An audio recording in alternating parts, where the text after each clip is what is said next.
Ahora nos falta el de en medio, el diagnóstico sintomatológico. En este diagnóstico sintomatológico, lo que yo voy a hacer es decir cuáles son las características que tiene este problema de sonidos del habla. ¿Cuáles son sus características fonéticas, fonológicas? ¿Qué onda con la producción neuromotora, etcétera? ¿Qué características tiene este problema de los sonidos del habla? ¿Cómo se manifiesta? No todos se manifiestan igual. De entrada, por ejemplo, algunas personas no pronuncian unos sonidos y otros otras. Si no lo pronuncia aquí en aislado, porque no puede pronunciar bien, porque su boca no alcanza a producir adecuadamente los sonidos, o sí puede producir aquí, pero no puede encadenar sonidos, etcétera, etcétera. ¿Vale? Entonces, así estaríamos haciendo el diagnóstico sintomatológico. Para que yo pueda hacer el diagnóstico nosológico y etiológico, ya decíamos, yo necesito conocer los factores asociados, pero además tengo que conocer cuáles son los problemas de lenguaje que puede haber, cuáles son los problemas de habla que puede haber, tengo que conocer cuáles son las características de estos problemas, tengo que confirmar cuáles son las características propias de este trastorno y cuáles son las características excluyentes de este trastorno, cuáles tienes estas características, entonces ya no es un problema de sonidos del habla. O tienes estas características, entonces sí es un problema de sonidos del habla, conocer las causas, etcétera. Entonces, aquí es donde nosotros sustentamos esta parte que decíamos acá, que para que yo pueda tener una buena evaluación y tener un buen diagnóstico es que tengo que tener buenas bases teóricas, porque esas bases teóricas son las que me van a permitir distinguir un trastorno de otro. Esas bases teóricas son las que me van a hacer conocer las características, son las que me van a hacer que yo pueda tener un buen diagnóstico diferencial. Para mi diagnóstico sintomatológico, ¿cómo se hace esto? He de decirles que esta es la parte como más extensa. Cuando yo estoy haciendo un diagnóstico, lo más cortito es ponerle un nombre. A veces cuesta trabajo porque hay que estarle como buscando, pero si conocemos bien las características propias de los trastornos, las causas, cómo se hacen los diagnósticos etiológicos, si yo conozco bien cuáles son las características incluyentes y excluyentes de cada uno de estos trastornos, lo hago muy rápido. ¿Vale? Entonces, establecer un diagnóstico nosológico y etiológico podría ser la parte más fácil.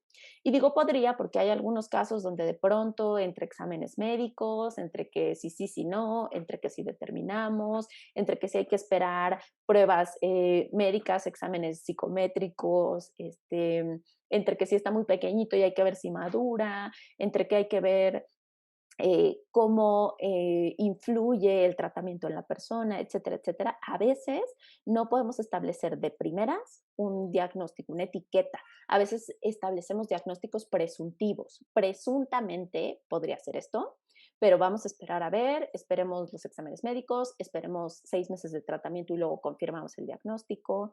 Entonces, podría ser la parte más rápida, aunque en algunos casos por situaciones particulares, podría tomarnos un poco más de tiempo que una sesión. O sea, no es que yo te vea en una sesión y ya lo tengo, ¿no? A veces sí. Hay chicos que entran y uno dice, pero claro, o sea, así, te estoy viendo y ya te estoy, ya casi, casi, nada más me falta confirmarlo porque ya sé que tienes, ¿no? Pero hay otros casos donde no y nos toma bastante tiempo, donde además nos va a tomar trabajo en equipo multidisciplinario, donde tenemos que trabajar con doctores, con estudios, con psicólogos, etcétera, para poder hacer un buen diagnóstico nosológico y etiológico, genetistas, etcétera, etcétera, ¿vale? Entonces, en algunos casos podría tomarnos un poco más de tiempo, pero en general, digamos que sería como el proceso más simple, por decirlo de alguna forma. Ahora, el diagnóstico sintomatológico es el que tiene que ser el más específico, el más detallado y el más puntual. Ahí es donde yo voy a decir así, así, así, así, voy a desmenuzar para entender el trastorno en su totalidad. Cuando hago mi diagnóstico sintomatológico, yo tengo que describir cuáles son las características que tiene este problema, cómo se manifiesta a nivel fonético, cómo se manifiesta a nivel fonológico, es decir, en la producción específica del habla, en la producción mecánica, pero también a nivel lingüístico, cómo se manifiesta al producir aislados los fonemas y cómo se manifiesta también en el habla conectada de la persona. Tengo que describir aquí es donde voy a decir cuáles son los fonemas que esta persona no está diciendo, aquí es donde voy a decir cuáles son los errores de producción que comete, aquí es donde voy a encontrar si está teniendo procesos fonológicos que se conserven más allá del tiempo que debería de ser. Aquí es donde voy a hablar de las características oromotoras y neuromotoras de producción. Aquí es donde voy a decir, mira, no dice estos sonidos y estos no los dice, pero de nada. Estos sí los dice en aislado y logra decirlos en sílabas, pero no los puede decir ni en palabras ni en su discurso. Estos logra decirlos solo en aislado, pero ya no puede decir nada más. Estos a veces sí los dice y a veces no los dice. Aquí es donde voy a decir, los omite, los sustituye, los distorsiona. Aquí es donde voy a decir, tiene un problema con el punto o tiene un problema con el modo o tiene un problema con la sonoridad. Aquí es donde voy a decir si está cometiendo un proceso fonológico. Aquí es donde voy a decir si está asimilando un fonema con otro. Aquí es donde voy a decir si está teniendo una preferencia por algún modo de articulación. Aquí es donde voy a decir si no sabe manejar alguna parte de su boca. Aquí es donde voy a decir tiene problemas con la lengua, tiene problemas con los labios, tiene problemas con la parte posterior de su boca, tiene problemas con la salida nasal del aire, tiene problemas con el control fonatorio del habla. Aquí es donde voy a describir punto por punto de qué se trata este problema de sonidos del habla. Aquí es donde voy a hacer un escáner súper preciso de este problema a nivel clínico, de este problema de sonidos del habla. Aquí es donde voy a describir punto por punto todo lo que compone este problema de sonidos del habla. ¿Por qué? Porque una vez que yo tenga descrito todo esto, puedo determinar cómo abordar cada una de estas cosas. No sabe manejar la punta de su lengua. Bueno, entonces tengo que trabajar con eso. No sabe decir fonemas oclusivos. ¿Cómo se arregla eso? No sabe decir fonemas róticos o vibrantes. ¿Cómo se arregla eso? No sabe manejar la salida del aire por su nariz. ¿Cómo se arregla eso? No sabe decir fonemas en palabras polisilábicas. ¿Cómo se arregla eso? No sabe decir los fonemas al principio de la palabra, pero no en medio, no cuando está entre las vocales, no cuando, solo al principio de la palabra. ¿Cómo se arregla eso? Entonces ahí es donde lo voy a ir determinando. No sabe hacer la discriminación auditiva de los fonemas. ¿Cómo se arregla eso? Em, no sabe manejar sus labios, no sabe decir fonemas fricativos. ¿Cómo se va a arreglar cada uno de estos problemas? Aquí es donde a partir de una descripción muy detallada del problema, puedo encontrar las soluciones y las herramientas que lo van a solucionar de la mejor manera. A partir de esto es que yo voy a sacar mi plan de intervención y si yo hago estos dos procesos súper bien, mi trabajo, mi intervención terapéutica va a ser mucho más exitosa, va a ser exitosa, eficiente. Aquí es donde me voy a ahorrar un montón de meses de trabajo. Aquí es donde le voy a ahorrar al paciente muchos meses de su vida intentando pronunciar un fonema, no en el consultorio. O sea, en el consultorio sí, aplicando las herramientas adecuadas, pero si yo parto de una buena evaluación y de un buen plan de intervención, entonces va a ser mucho más fácil asegurar el éxito, porque entonces no voy a estar dando palos de ciego a ver qué me funciona, a ver qué no, creo que va por aquí, creo que no va por aquí, mira, ¿por qué no intentamos esto?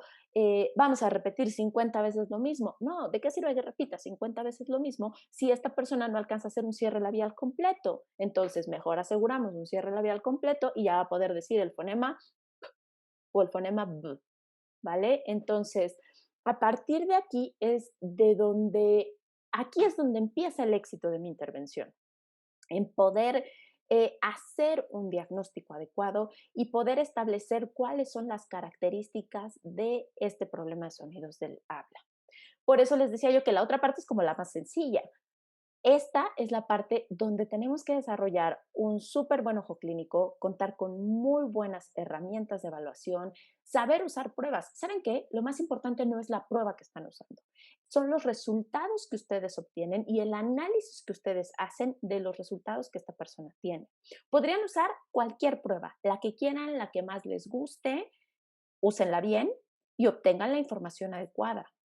Podrían hacer incluso una evaluación sin pruebas formales, y aún así obtener la información correcta, porque lo importante es qué hacen ustedes con esa información, cómo analizan, cómo interpretan. Por supuesto que es importantísimo saber usar bien la herramienta que estoy usando. Si estoy usando una muestra de lenguaje espontáneo, saber usarla perfecto. Si estoy usando una prueba de articulación, saber usar esa prueba de articulación perfecto para sacarle el mayor jugo posible y para poder obtener toda esta información, para poder determinar qué errores está produciendo y por qué. Está distorsionando, está porque no puede lograr la producción precisa del fonema, o está sustituyendo porque está sustituyendo, está asimilando porque habla como un niño más pequeño. eh, em, a lo mejor esto está asociado a un trastorno de desarrollo del lenguaje y por eso está cometiendo estos errores. Estoy hablando de un trastorno neurológico y por eso comete tantas distorsiones. Aquí es donde entiendo realmente el problema con el cual voy a trabajar y el problema que tiene esta persona que no puede hablar adecuadamente, ¿vale? Ok, para realizar estas evaluaciones, yo cuento con distintos instrumentos de evaluación. Hay una parte cuantitativa y hay una parte cualitativa. La parte cuantitativa es la que me va a dar números, la que me va a decir, pues sí, tiene de 10, tiene 8, tiene 7, tiene 5, tiene 3, tiene 0. La parte cuantitativa es la que me va a decir, hay un retraso leve, moderado, severo. La parte cuantitativa es la que me va a decir qué tanto en números, en cantidad, está afectada el habla de esta persona. Y la parte cualitativa es la parte descriptiva. En esa parte descriptiva es donde yo voy a cubrir todo esto que ya habíamos comentado. Entonces, si yo estoy usando una prueba que me da la parte cuantitativa, tengo que obtener un número y ese número darle un significado. Sacó un 5 y ese 5 significa que habla muy mal, ¿no? Que tiene un problema de lenguaje severo, por ejemplo, ¿no? O que tiene un problema de producción de sonidos del habla severo. O sacó un 8 y ese 8 quiere decir que tiene un problema leve en la producción de los sonidos del habla. O sacó un 2 y eso quiere decir que está terrible, ¿no? O sea, tengo que obtener un número y darle un significado. A veces en esta parte cuantitativa también obtenemos como tiempos de retraso, aunque esto de los tiempos de retraso es como bastante subjetivo, porque a veces el retraso solo es en un fonema y a veces es en toda el habla de la persona. Pero a veces sí nos dan como un número que nos sirve como de parámetro para saber qué tanto es el retraso que está presentando esta persona o qué tanta es la distorsión que está presentando esta persona. Entonces, hay pruebas que nos ofrecen esta parte cuantitativa. Les he de decir que no todas las pruebas que tenemos para evaluar habla tienen esta parte cuantitativa, solo algunas. Eh, Algunas solo son cualitativas, no nos dan estos números y hay algunas otras que sí tienen tablas que sí nos ayudan a obtener este numerito. Lo más importante no es el número, sino la parte descriptiva. Esa es la verdad. Pero a veces el número sí nos sirve como para detallar la severidad del problema, ¿no? A veces me han tocado papás que les digo, mira, es que sí habla mal. Ah, sí. Y el día que les presento la prueba y le digo, tu hijo sacó 1 de 10 o 1 de 20, dicen, ok, sí, ya me cayó el 20 de que sí estamos muy mal, ¿no? O hay veces en que vienen los papás súper agobiados y de pronto les digo, a ver, tranquilo, sacó 8 de 10 o sacó 9 de 10, el problema es leve, no te agobies. Porque a veces yo se los digo, no, el problema es leve y no me la creen, ¿no? A veces necesitan ver como el número en la prueba. Y eso también nos sirve a nosotros como de referencia, ¿saben? Porque a veces en el tratamiento, cuando nosotros estamos interviniendo, tener estos parámetros objetivos nos ayuda a ver, este niño hace 3 meses sacó un 6 y hoy, 3 meses después, sacó un 8. Ok, entonces sí estamos avanzando en este proceso, ¿saben? O a lo mejor, ¿saben qué? Cuando llegó conmigo, cometía 70 errores y hoy está cometiendo 40. Todavía comete muchos, pero ya son casi la mitad, ¿no? Entonces hemos avanzado bastante. Entonces, tanto para los papás o como para el propio paciente, como para nosotros, estos números, la parte cuantitativa nos sirve de parámetro objetivo. Y luego les digo, viene la parte cualitativa. La parte cualitativa nos las dan muchas pruebas, aunque también hay de cualitativos a cualitativos. Hay pruebas que simplemente nos dicen omisión, sustitución, distorsión, y ya párale de contar. Eh, pero ¿saben qué? No es la prueba quien da la parte cualitativa, soy yo con mi análisis. Yo tomo la prueba, los resultados de la prueba, y yo voy a hacer mi interpretación cualitativa. Las pruebas a veces traen sus propios parámetros de interpretación y de ahí partimos nosotros. Pero si yo conozco todo lo que tengo que sacar de ahí, entonces yo con este conocimiento de todo lo que tengo que sacar de ahí, voy a sacarle el mayor jugo a la prueba porque voy a exprimirle todo, voy a obtener toda la información necesaria. Entonces, aunque sí cada prueba tiene distintos parámetros cualitativos que nos ofrecen, eh, soy yo quien va a hacer el análisis cualitativo del asunto. Por ejemplo, hay pruebas que se basan en aciertos. ¿Qué es esto? ¿Cuántos buenos tiene el chico? ¿No? O sea, ¿cuántos fonemas bien puede decir? Y hay pruebas que se basan en error. Califican los errores. Voy a buscar los errores y los voy a calificar. Entonces hay cierta diferencia cualitativa entre pruebas. Hay pruebas que me ayudan a ver errores básicos, hay pruebas de fonológicas, hay pruebas de... De hecho, hay pruebas que están basadas como en distintas, como corrientes teóricas. Eh, Hay pruebas como muy informales, como de, a ver, dime unas palabras, te voy diciendo. Hay pruebas que incluyen todo, desde lo fonético hasta lo fonológico, y hay pruebas que se centran solo en una parte, solo en la parte fonética o solo en la parte fonológica, ¿vale? Y yo puedo usar una, dos, tres, juntarlas, o puedo usar una y de ahí intentar como obtener la mayor cantidad de información posible.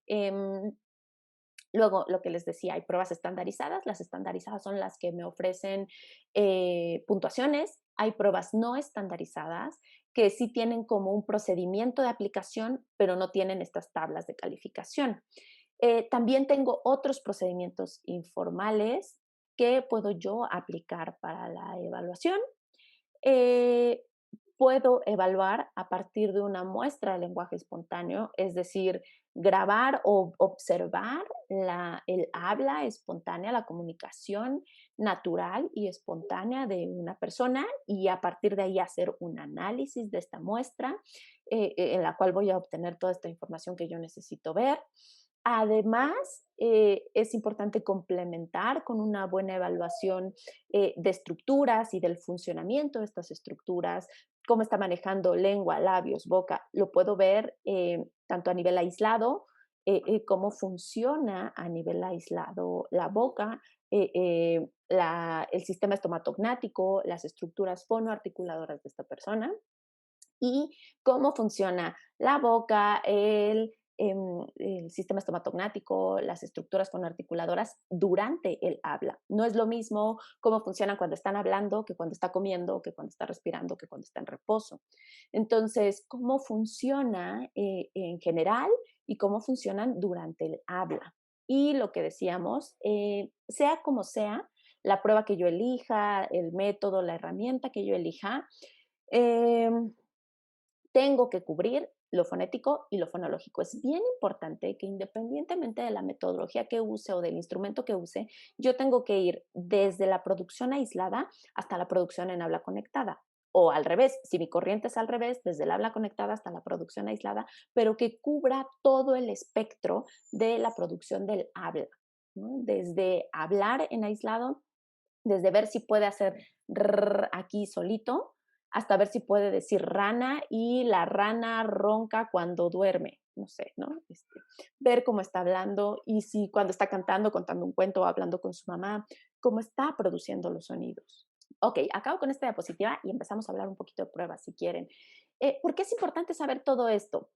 porque así voy a hacer una evaluación adecuada, a aplicar las técnicas de evaluación correctas, a usar los instrumentos correctos de manera adecuada, a obtener la información adecuada y necesaria, porque a veces de pronto estamos viendo cosas que ni existen ahí, ¿no? No, es que hizo un no sé qué, no, eso no estaba pasando ahí, ¿no? Hay que aprender a ver bien lo que está pasando.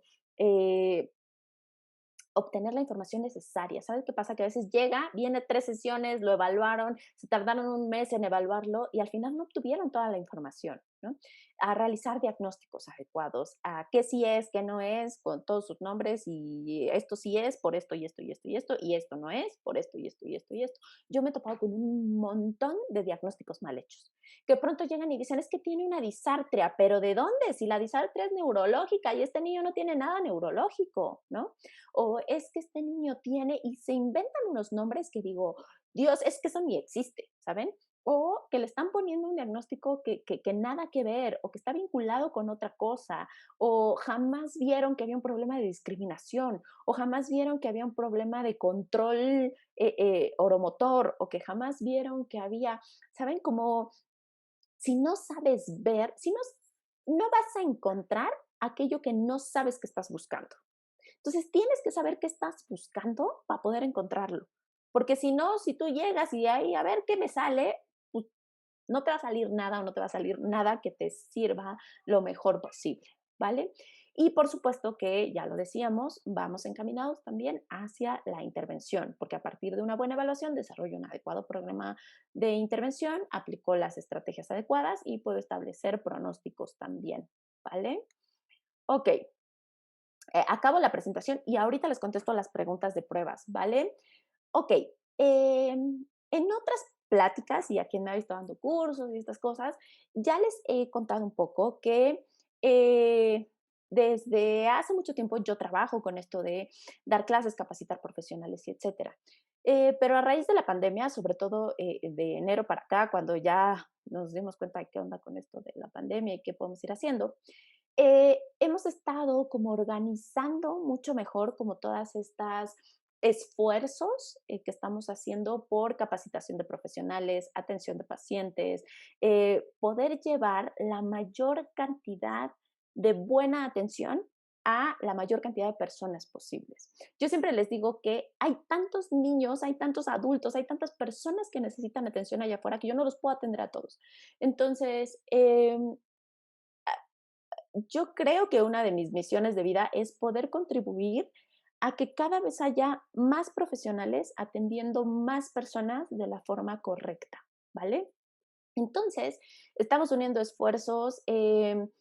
Donde yo estoy realizando unos programas, me he puesto a trabajar mucho como en materiales, como en programas, y donde también estoy colaborando con personas de otras instituciones, con otros profesionales especialistas en distintas áreas para que podamos ir cubriendo esto mejor con charlas gratuitas, con manuales gratuitos.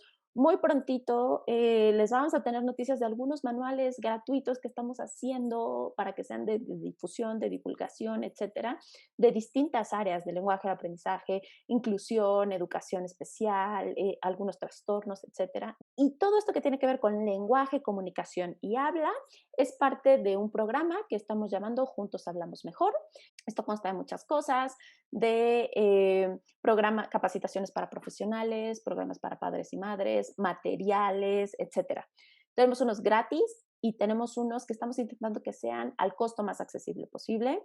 Entonces, aquí están las redes de Juntos, ya les había dejado las mías, ahorita se las vuelvo a poner, pero aquí están las redes de Juntos también, Facebook, YouTube e Instagram. Nos encuentran como Juntos Centro, así lo buscan, @Juntos Centro en YouTube, en Facebook y en Instagram. Si tienen dudas, preguntas, comentarios, quieren información, quieren que les ayudemos con algo, etcétera, lo que sea, ahí les dejo los correos juntos-desarrollo-rehabilitación @gmail.com y angelapatinoterapeuta @gmail.com. En cualquiera de esos dos correos se pueden comunicar con nosotros para lo que necesiten, ¿vale? Si van a la página de Juntos o si van, está cayendo una tormenta, eso fue un trueno, entonces espero que sigamos bien conectados. Si van a la página de Juntos de Facebook y de Instagram y a la mía también, a la de Ángela Patiño Terapeuta, eh, y le dan ahí WhatsApp, También nos pueden llegar WhatsApps. Entonces, lo que intentamos también es estar comunicados con ustedes. Si tienen más dudas, más preguntas, más comentarios, quieren información, lo que sea que necesiten, le dan clic ahí en el Facebook, dice WhatsApp, y nos llega ya un WhatsApp para que tengan todas las vías de comunicación. Parte de esto es que tenemos unos cursos pronto. Próximo lunes 12 de julio inicia un curso de evaluación en problemas de los sonidos del habla. Dura 5 semanas. Es un curso que se toma en línea. Ustedes van a ver videos, materiales, les vamos a dejar materiales, artículos, libros, referencias, videos acerca de la evaluación, con pruebas, sin pruebas. Vamos a hablar de todos los errores de producción, donde vamos a hablar de todos los procesos fonológicos, donde vamos a hablar de las distintas cosas que se tienen que hacer para evaluar. Entonces, es un curso en línea. Y además vamos a tener 2 clases en vivo, una mitad del curso y una final del curso para resolver todas las dudas que les surjan, ¿vale? Estamos ahorita, la plataforma donde está el curso es esa de ahí, juntocentro.wisbu.com, Wisbu con doble O. Y si no, nos pueden pedir también información a los correos que ya les había dado o por Messenger en cualquiera de nuestras redes, juntos-desarrollo-rehabilitación @gmail.com, o en el WhatsApp del Facebook o en el Messenger del Facebook o del Instagram, por inbox o por mensaje directo. Cualquiera de nuestras vías de comunicación nos piden información y nosotros se las mandamos, pero para inscribirse ahí es directo en la plataforma juntocentro.wisbu.com. Y les digo, inicia el 12 de julio, dura 5 semanas. Y les digo, vamos a ver evaluación con pruebas, evaluación sin pruebas, todo lo que tiene que ver con los tipos de errores que nos podemos encontrar, etcétera, ¿vale? Curso de evaluación en problemas de los sonidos del habla. Y ahorita está terminando nuestro curso de sonidos del habla, pero va a volver a iniciar el 19 de agosto, o sea, como en un mesecillo, un poco más, un poco menos. Cuando acabe el curso de evaluación, empieza el curso de sonidos del habla, que inicia el 19 de agosto. También es en línea, videos, documentos, artículos, libros, se los dejamos todos ahí para que ustedes se vayan formando en esto. Es curso de sonidos del habla, producción, problemas e intervención. Y en 12 semanas vemos todo ese contenido. Es en línea, lo pueden ir viendo a su ritmo y tenemos 3 clases en vivo, 2 a lo largo del curso, sobre todo casi al final, o sea, ya llegando más al final, donde después de haber visto el contenido ya pueden. Y al final del curso tenemos una última clase para resolver todas las dudas que les surjan. Dura 12 semanas y está ahí mismo en la plataforma juntocentro.wisbo.com. Ahí se inscriben, ahí pagan. Y la ventaja, por lo que lo hemos hecho en la plataforma, es porque no importa qué país seas, no importa si estás en España, en Timbuktu, en Argentina, en Costa Rica, en Perú, en México, le das clic y te conectas. Y también por eso lo hemos hecho un poco como en diferido, para que sin importar el horario puedan estarlo tomando. Y las clases en vivo procuro hacerlas sábado en la mañana, que es como cuando le acomoda el horario a la mayoría de la gente. Em, y para pagar también, ahí viene el precio creo que en dólares, pero en automático se carga la moneda de ustedes, ¿eh? O sea, tampoco tienen que estar haciendo conversión, pagando en dólares. Con que ustedes paguen, en automático su banco hace la conversión y es la forma más fácil que hemos encontrado de estar en contacto con todos ustedes con estos cursos, ¿vale? Lo mismo, si necesitan información, ahí nos preguntan, ¿vale? Y si no, directo. Ok, y ahora sí, lo de las pruebas.